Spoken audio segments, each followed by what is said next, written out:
គោរពសូមជម្រាបសួរក៏ដូចជាសួស្តីពុកម៉ែបងប្អូនទាំងអស់គ្នាដែលតែងតែនិយមចូលចិត្តតាមដាននៅតម្រុយឆ្នោតយួនទាំងអស់គ្នា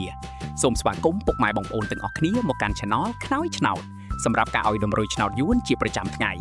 ញ្ចឹងក៏សូមចាត់ពុកម៉ែបងប្អូនទាំងអស់គ្នាសូមជួយចុច Like និងចុចសញ្ញាជាវ Subscribe ម្នាក់មួយផងដើម្បីមានភាពងាយស្រួលក្នុងការតាមដានតម្រុយឆ្នោតយួនប្រចាំថ្ងៃ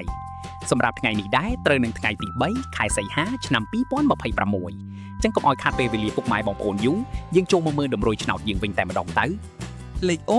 អេដមីនមាន2គ្រាប់អូខ្ទង់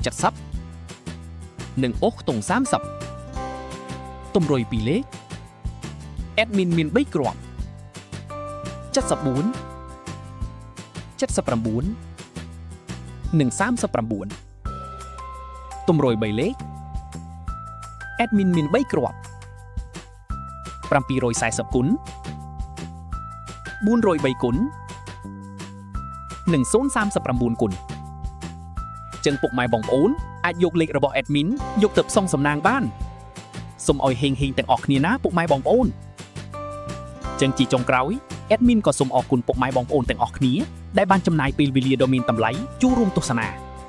សូមជូនពរសុខភាពល្អនិងសំណាងល្អទាំងអស់គ្នាចឹង admin ក៏សូមជម្រាបលាជួបគ្នានៅវីដេអូថ្ងៃស្អែកបន្តទៀតសូមអរគុណ